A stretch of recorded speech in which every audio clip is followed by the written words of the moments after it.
The next day, Fitzsimmons has some test results from the sample of Hyde's drug. The director's formula is tailored for him exclusively. Hyde's formula is a one-size-fits-all concoction. The effects vary person to person based on their genetics.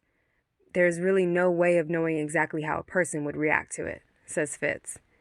We also found what looks to be some kind of synthetic pterogen, mentioned Simmons. So far, it seems like strength is the most common trait seen after using the drug, but that's not to say there couldn't be more.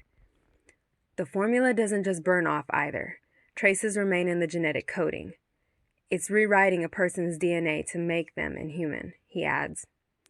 So someone taking this drug on a consistent basis would eventually keep whatever ability develops from it, confirms Simmons. We need to get this off the street, says May. As far as we know, Hyde is the only person who knows the formula. We need to take him down, confirms Coulson. The team parts ways, and Mac walks over to Emilie. You talked to Robbie? He asks. Not since last night. Why? Did he seem a little off to you? He's always a little off when his emotions get in the way. I think last night was more uncomfortable than we realized, she says before walking off. Fitz comes walking into Coulson's office. DeMarcus just got off the phone with someone. I'm assuming it was Hyde. What was the call about? Inquires Coulson. The man told DeMarcus to meet him at the facility tomorrow night, but he didn't give an address. Coulson instructs Emilie to set up a meeting with DeMarcus and Yo-Yo to set up their business arrangement. She heads over to his shop with Yo-Yo. You look like you slept well, says Emilie. Forget something? He hands her the earrings she left on the nightstand. I was going to come back another night for them. She flirts. Can we get to business? Interrupts Yo-Yo. DeMarcus smiles and escorts them into his office where Natasha is waiting. Emilie tries to pay her no mind. I want 2 cases, but I want to make sure your product is legit, informs Yo-Yo. You pay half now, says Natasha. We'll set up a demonstration on pickup, says DeMarcus.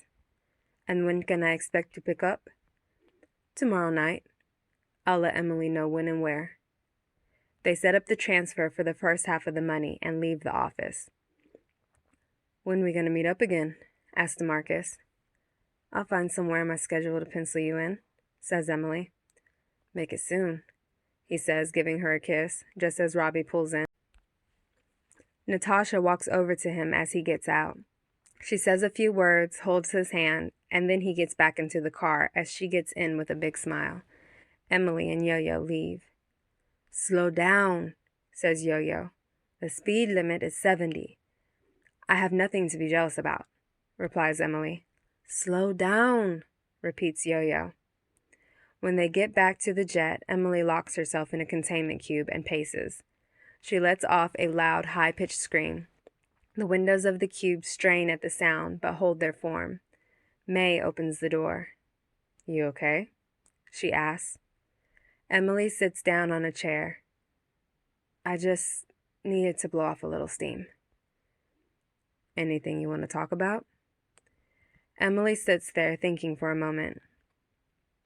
You've been an agent for a long time, right? May confirms. Have you ever gone undercover and done things that would hurt your partner? Going undercover is not as easy as acting like you're someone you're not. You have to become someone you're not. The best way to deal with what's going on is to communicate with each other. Remind each other of what's real. I'm just worried Robbie thinks I'm more emotionally evolved than I am. Like I somehow enjoy living in my past.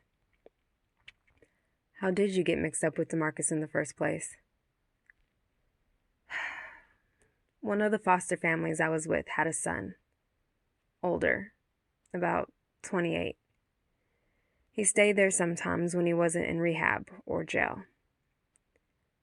He used to come in my room at night. Well, Emilie takes a deep breath and May takes her hand. How old were you? She asks. I had just turned 16. It never got past touching, but I always worried if it would. That was around the time I met DeMarcus. He used to hang out outside the school with his friends dealing dope. He always had a group of guys with him for protection. When we started dating, I felt like I had that same protection. Why did you break up? Reality set in. Here I was in a 3-year relationship with a drug dealer who's making people sick, while I'm in school for nursing, trying to make people feel better. That, and I caught him cheating with one of his call girls he was running. I threw a wrench into his windshield. May smiled. Sounds to me like you're pretty done with that chapter, and writing a much more pleasant one. That night, Emilie waits for Robbie to pull his car back into the jet loading bay. It's late when he returns and sees her sitting on a utility box. She gets down and walks over to him. "What's up?" he asks nonchalantly. "I tried texting you to see if you were okay. I was in a bad spot." Emilie places her hands on his chest, looks into his eyes, and gives him a deep kiss. She pulls back and looks at him one more time. "What was that for?" he asks. "Since when do I need a reason?" He looks at her. "Why aren't you getting some sleep?" "Could you sleep had I been out all night with DeMarcus?" Robbie rolls his eyes and throws back his head. "I can't do this with you tonight." "Do what?" "This whole jealousy thing." "I'll admit I am a little jealous, but it's kind of hard not to be when I suddenly become invisible when she comes around you. It's like you completely forget we're on a mission." "Yeah, well, today I wish you were invisible, so I wouldn't have had to see you kiss him." "I'm sorry," she says. "Don't be," he says as he walks away.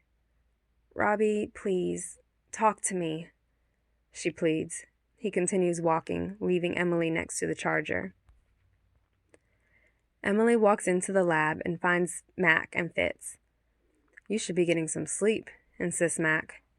"I took a nap earlier. I don't think I'll be able to sleep until the succubus is gone," she says. Fitz was just running her face through facial recognition to get an ID. The computer beeps. "Not found." "Well, that was a dead end," says Fitz, laying back in his chair.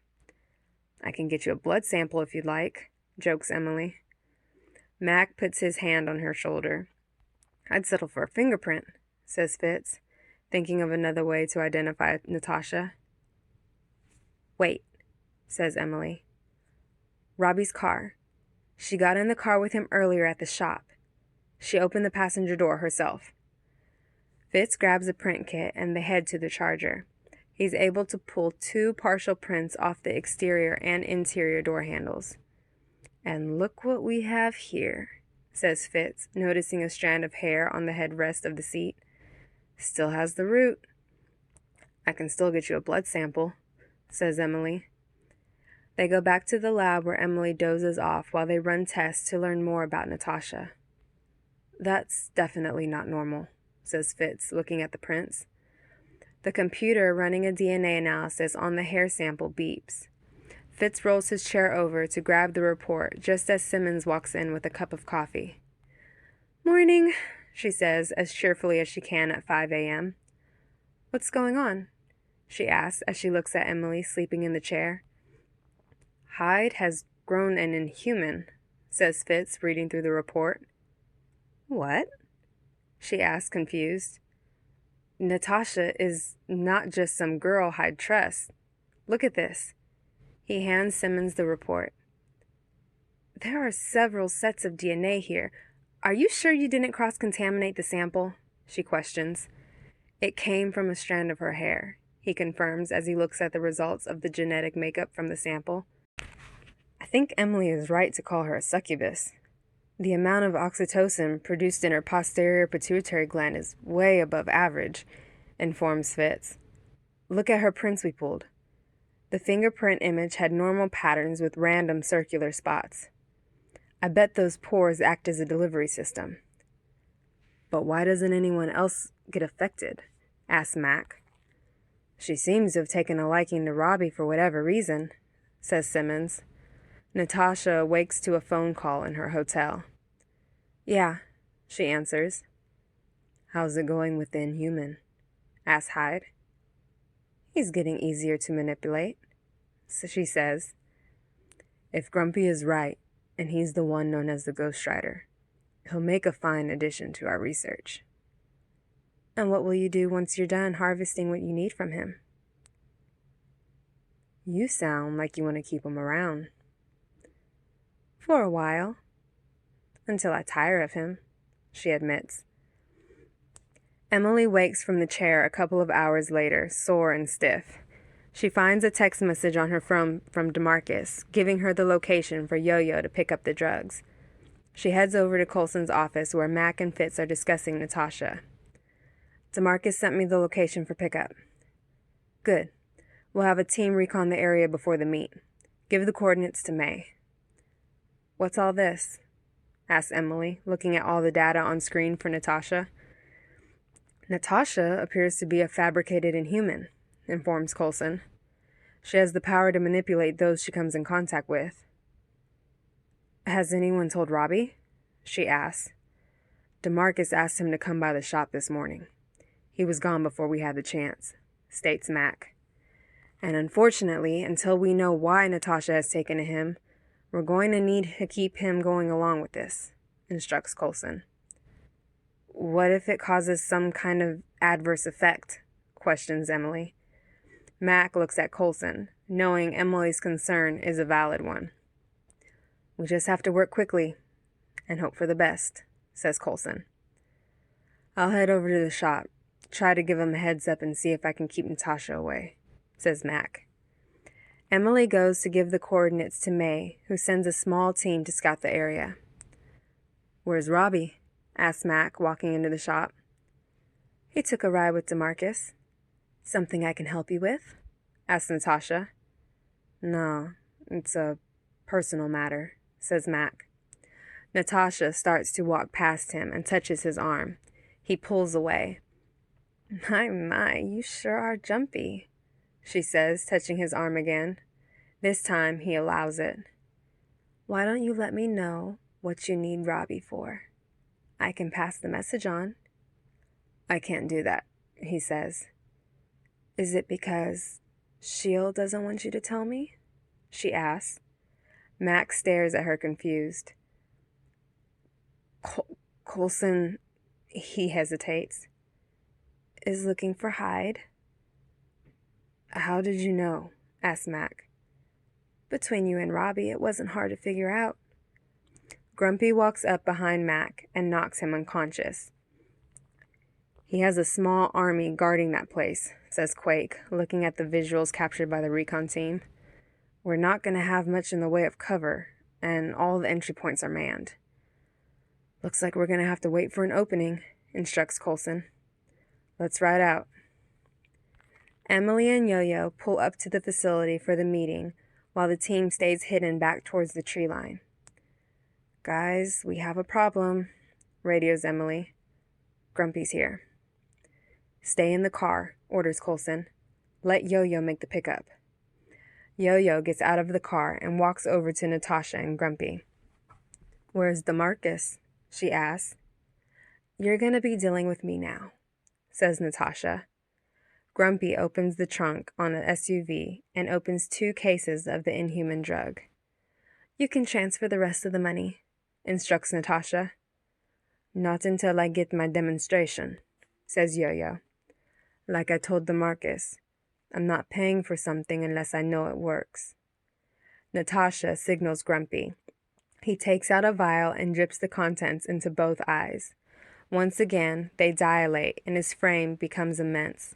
He walks over to Emilie's car and stands in front of the hood. Emilie looks on as he smiles before lifting the front end and flipping it. Yo-Yo takes a step towards the car helplessly as she watches the windows blow out as it crashes down. Grumpy walks over to the overturned vehicle and looks inside. He looks over to Natasha and shakes his head. Emilie, do you copy? Asks May.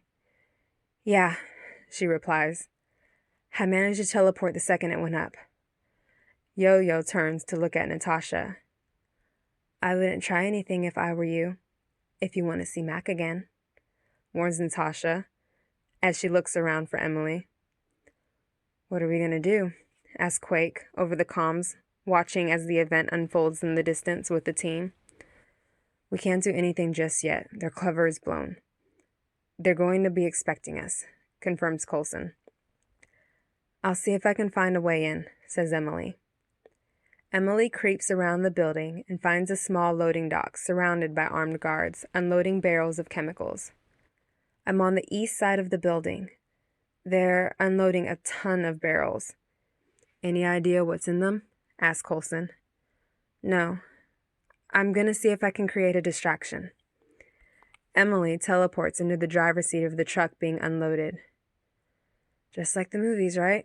She says to herself, just before grabbing a handful of wires from under the dash. She looks around at them, trying to figure out which one would hotwire it. Red or dead? She says, grabbing the wire. She tears it apart and taps the two ends together, triggering a jump start on the truck. Who's in the truck? Asks one of the guards. Two of the men walk over to the truck cab to see who's in it. Emilie teleports to the top of the trailer and lays flat. She holds her stomach as nausea starts to kick in. I really hope I get used to this, she says to herself while trying not to puke. There's nobody in there, says one of the men. Then take out the keys, orders the guard. The man hops into the cab to find the keys are not in the ignition. Emilie teleports back in next to him. What the? Before he can react, Emilie zaps him unconscious. The guard who ordered him to remove the keys gets suspicious and sends over two more guards. They find him unconscious with his head on the steering wheel. They raise their weapons and search the area. Natasha walks Yo-Yo at gunpoint into the facility with Grumpy following closely behind. If you guys aren't too busy, I could use a little help, radios Emilie. What's going on? Asks Coulson. I hit the beehive, so to speak. On our way, he radios back. Emilie is hiding in a tree on the edge of the facility when she sees the team heading over. She teleports down to them. You okay? Asks Quake, looking at Emilie as she pukes behind a tree. How many times have you teleported? Asks May. I don't know, but I wish I got flyer miles. Coulson looks on as the guards start exploring the wooded area. Let's split up, he orders. May and Coulson head in one direction, and Emilie and Quake stay. So, what did you have in mind for a distraction? She asks. I was winging it, but I figured that truck could probably make a nice boom. Quake smiles at her, and they head closer towards the truck. Quake holds out her arm and tries to use her powers to move the truck. It rocks for a moment, but she can't overturn it. Damn it. There must be too much weight from the barrels inside, she says, rubbing her arm. We need to get a little closer. Two soldiers spot Quake and Emilie and try to flank them. Emilie's reflex reaction causes her to throw up a small static field, slowing the bullets to a stop as the soldiers fired. Quake immediately blasted them back, knocking them out. How long do you think you can hold a field like that? Asked Quake. I don't know, I'd never tried. Emilie creates a small static field, almost like a shield, and the two slowly approach the truck. Quake tries again to flip the truck over and succeeds. 3 guards spot them and raise their weapons to fire, and Quake sends out another pulse, knocking them back.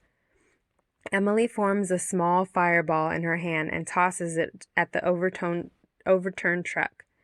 It ignites on impact, sending all the guards running. The explosion causes enough chaos that the team is able to sneak by with little resistance.